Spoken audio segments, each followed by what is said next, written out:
Hello, everyone, and welcome to EduMatch. Follow along with us on Google Plus at bit.ly/tweettalk52, as well as on Twitter with the hashtag EduMatch. Speaking of EduMatch, if you are interested in being the person of the day and growing and building your PLN and connecting with some like-minded educators around the world, then check us out at edumatch.education.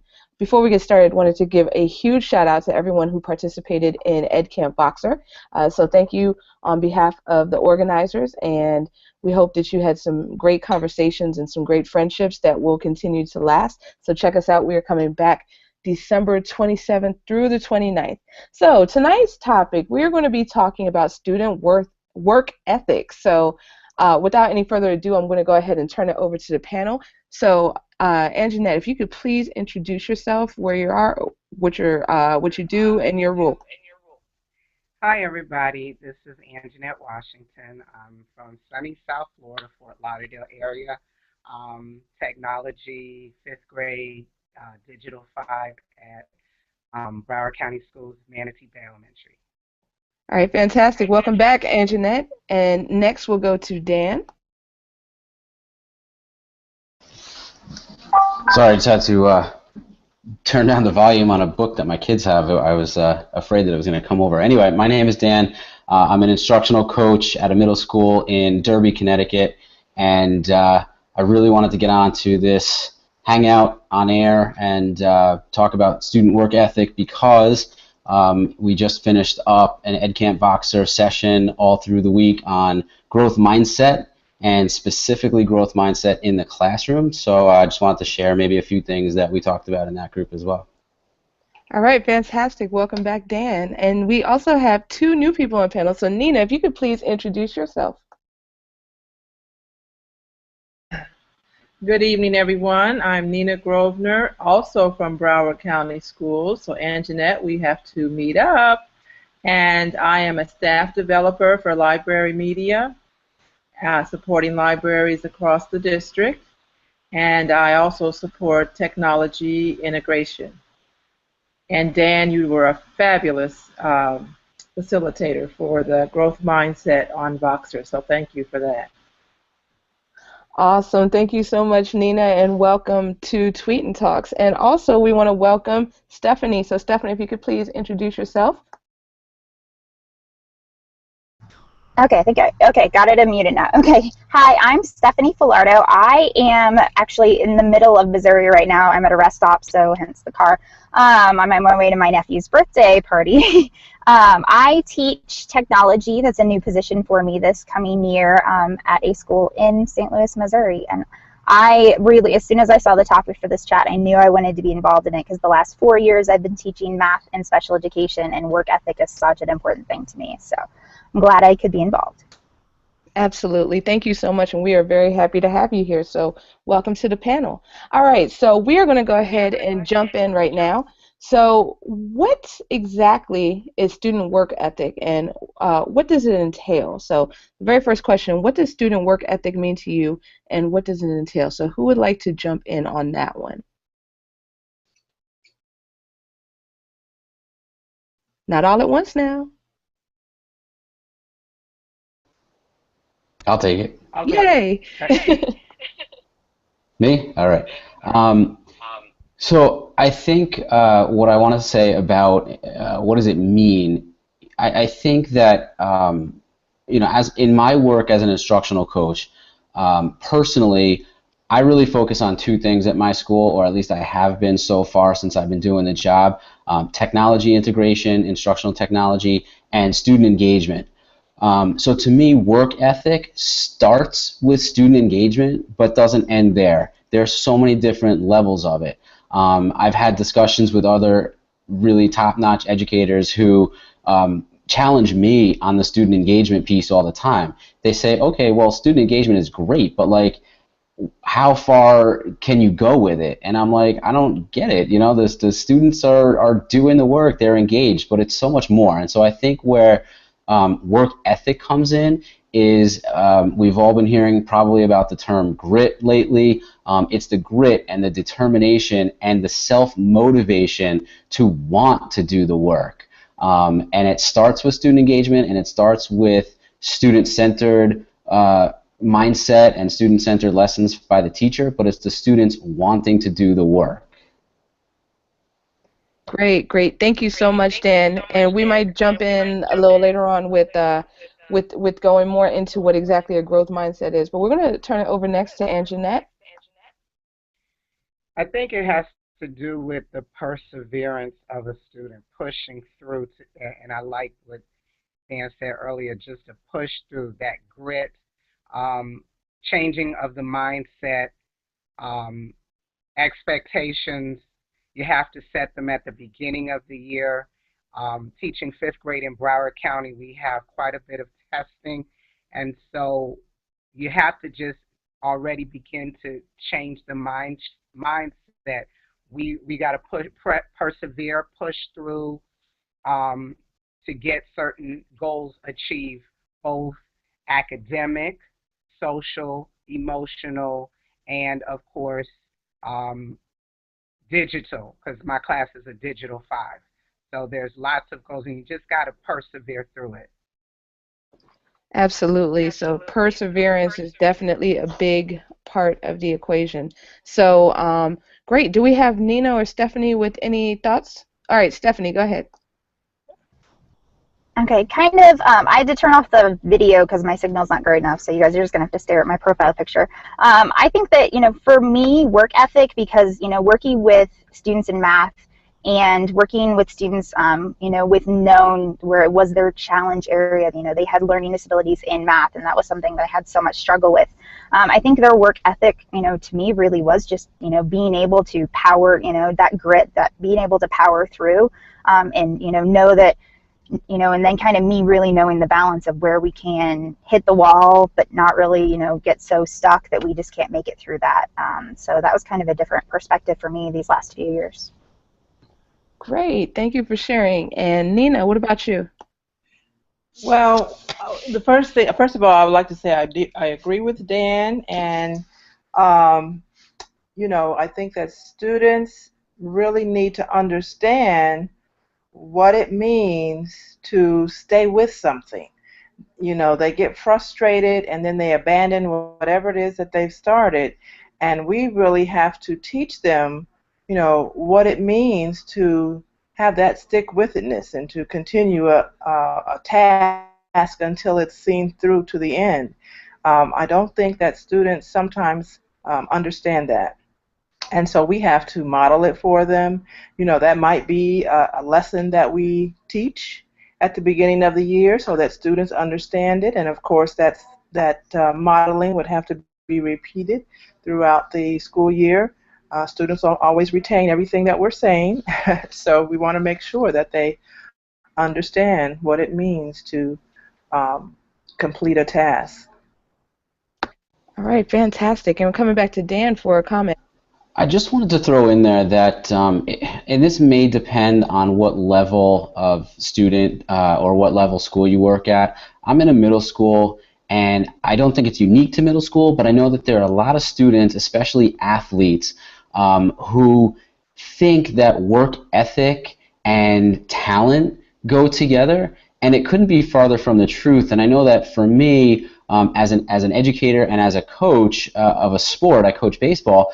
I find myself so many times trying desperately to convince kids that to really make it big in sports or entertainment or anything where you want to make millions of dollars, it goes so much further beyond talent. And I think this work ethic piece is a big part of it, whether it's in the classroom or not. Instilling in students and in children in general this idea that, listen, if you want to make something of yourself, academically or not, you have to work for it. You can't just rely on talent or good looks or your family name or anything like that. You have to actually work for it. All right, great point, great point. And I kind of want to dive into this a little bit off script, so I'm just going to throw a question out there, and y'all can feel free to jump in on it. So a lot of times when we talk about grit and things of that nature, then there's sometimes controversy surrounding the terms because students come from different backgrounds and have different challenges in their lives, and some people say that grit by just simply showing up, then that's demonstrating a lot of grit. So how do we ensure that we are applying these models and philosophies in an equitable way to our students?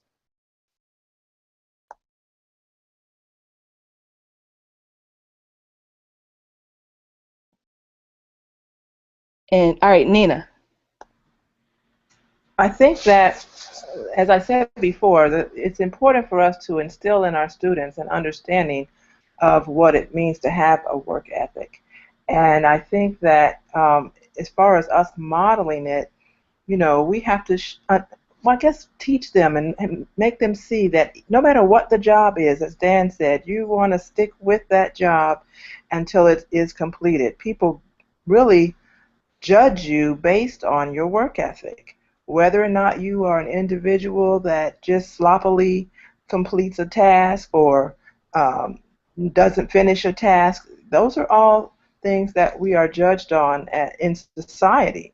And so we have to make our students understand that, you know, it is important to have a strong work ethic, that people will view you highly if you have a strong work ethic, and that could be the very trait that can get you hired over someone else if we're talking about the workplace. So it's really important that they have an understanding of what it means to have a strong work ethic. Great, thank you so much. I see that Dan wrote soft skills in the chat. So Stephanie, we're going next to you. Okay, I think that this is the thing that I see the most often in my previous school especially, that it would be a matter of, the kids know the teachers who just show up and are there just to be there and to get a paycheck, and then they know the ones who are really trying to make everything, make learning a great experience for them. And I spend a lot of time outside of school working on my skills and being able to share that with my students, and that's something that they, anytime I'd go to a conference, if I would miss a day, to be able to do that, I wanted them to see I'm not just missing time to miss time, and I would really hold myself accountable to them. And I think that's something they have to be able to see. And the teachers, the kids, granted high schoolers, but even middle schoolers, I've seen them, they figure it out, they know the difference there, and they don't always translate that to life. So I guess that's the next thing I need to work on, is getting that to kind of translate that from seeing that with teachers in the school to real life. All right, great. Thank you. Thank you all for your answers. And I see Anjanette has unmuted. I want to share a success story, and I was thinking about my year this year with the diversity of my students. I had 27 different languages and countries, and we had a national contest called First in Math. And at the beginning of the year, the students didn't want to dig in and solve the problems. And I said, look, if you don't solve the problems, you won't do as well as you could have done. We have to sit here. We have to sometimes explain the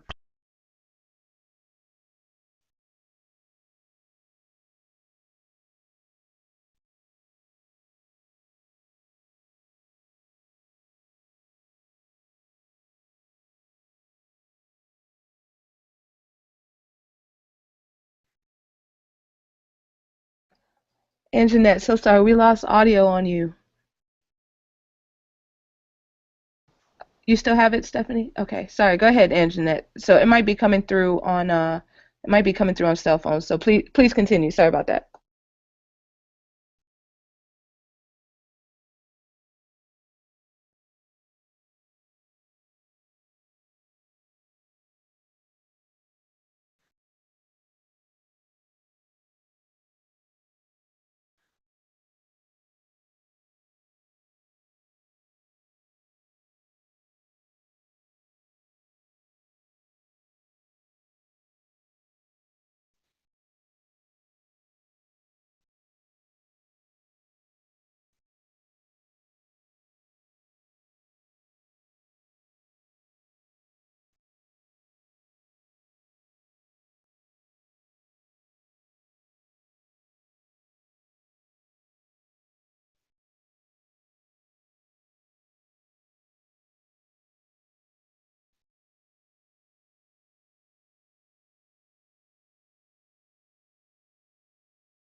Right, great. Thank you so much. I caught the beginning part of that, but for some reason the audio dropped about halfway through. But Stephanie said she still heard it, so we're hoping that that it came through on the feed and will get picked up for the podcast.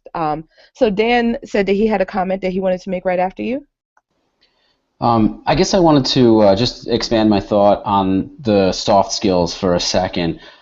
This is just my prediction. I don't know if anyone else agrees with me or not, but I predict that over the next handful of years, we're going to see education shift away from the, I don't even know the right term, the beating over the heads that I feel like we've all been taking over the last several years on really drilling into our students the reading and the math. I think STEM subjects are going to explode, and I think that as these technological jobs develop, I think soft skills are going to become more and more important.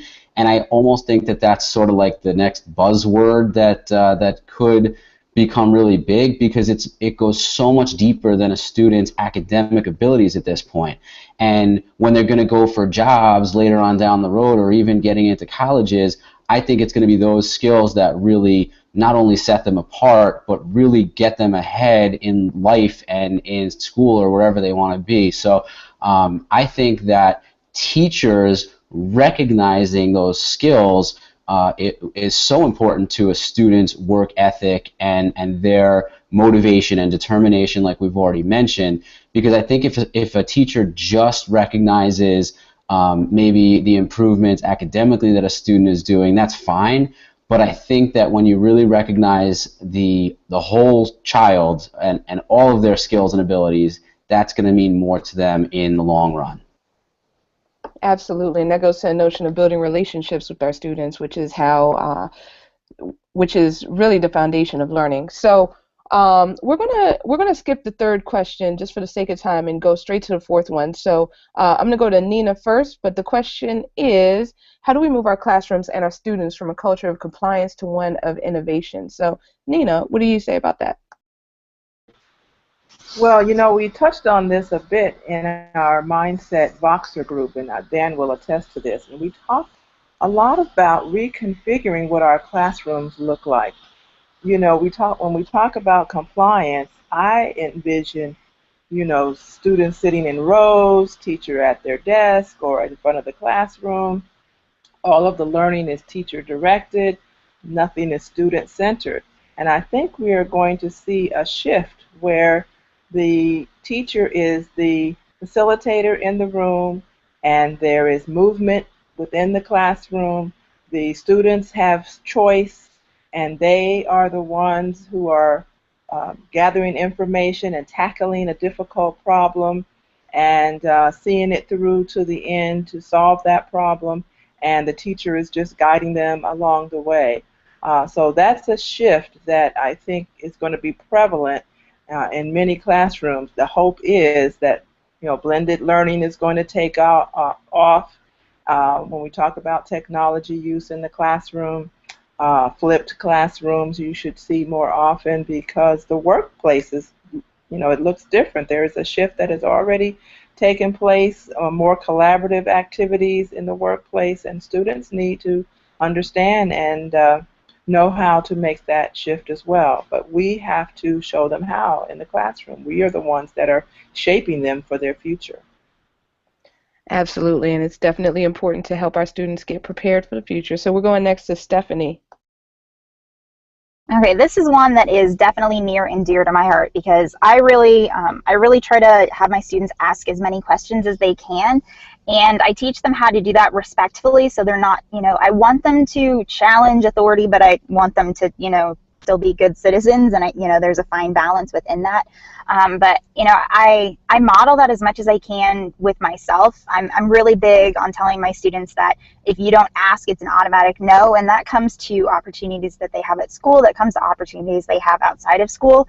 And kind of the really cool personal story that I have with that I'll share really quickly is that when I really truly started doing this with myself and letting my students see that process, really amazing things happened this year. I went from being a teacher of, 20 students a year, 20 to 50 students a year, depending on the year, to now having a job in another district at a private school teaching technology. And I got to go to Google Innovator Academy, and my students saw me go through all of that. And when they really see that, and you really start getting them asking those questions, then they really start to see that there is, like, with their work, it pays off, and there's a lot of benefit to that.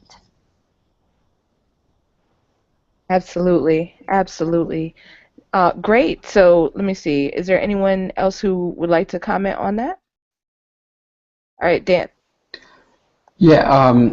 So what was I going to say? Let me remember. So I think one of the things that I have been feeling recently about this particular notion in terms of this growth mindset and this push towards student-centered learning. It's been a while since I've gone through my quote-unquote teacher training, and I don't even know that I did it in a real official way. But I think we have a bit of a disconnect because I think that there are newer teachers coming in who are very motivated to change and grow their mindset and grow their students toward this student-centered learning. The odd part about that is that I don't know that through their teacher induction programs, whether they be undergraduate degrees or master's degree programs, I don't know that the professors at a college level are actually teaching that way. And so I guess I would just like to see, and so I wanted to throw it in there, that as we train new teachers, this next generation, the new wave of real student-centered facilitators in the classroom, that we actually show them what it's like before we throw them to the wind and say, okay, here's your classroom and go ahead and do it. Absolutely, absolutely, definitely. And Jeanette, do you have anything that you wanted to add?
All right, great. Thank you so much, Anjanette. And I'm super sure that this is going to come out in the feed when we download it. So if anyone can't hear, just look out for the podcast. That'll be coming out in a few weeks. All right. So great comments today. Thank you so much for everyone who had asked questions on the Q&A. We dropped them on Twitter so that people can continue to back channel. But definitely wanted to thank everyone who was on panel tonight. Thank you to Anjanette. Thank you to Dan. Thank you to Neena. Thank you to Stephanie. Appreciate you all being here. Also wanted to give a super shout out to Dr. Dorian Lee Roberts Miller for coming up with the theme of tonight, as well as Rachel Pierson for contributing questions. And there was also another question contributed by Makisha. So thank you all so much for those questions. And tune in next week. We're going to be talking about design thinking. So it's going to be 6 p.m. Eastern Standard Time. So before we sign off, wanted to tell you all about some great online learning opportunities. So we just wrapped EdCamp Voxer. However, coming up, there is EdCamp Global, which will be June 29th and 30th, and it's going to be online. So the link was tweeted as to how to sign up and get involved. So tell your friends, tell everyone you know. It's going to be a great day of learning. Also, the following week, there will be EdCamp EduMatch. So our very own baby's coming back next year for round 2. So just check out the link that was tweeted from the EduMatch account and sign up for that. It's going to be all online through MIT Unhangouts. And last but not least, the Edu Passions Conference is coming Labor Day weekend. So right now there is a call for presenters. So this will be a free event. and we're just looking for some dynamic speakers who are very passionate about education. So if you want to be on panel for next week, Design Thinking, then just go to bit.ly/tweettalk52, the number 52. Anyone can be a panelist as long as you are in education. So just leave a comment on the Google Hangout page saying panelist. All right, everybody. So thank you again. Thank you to the tweeters, to the lurkers, to the watchers, panelists, and the well-wishers. So everyone have a fantastic evening.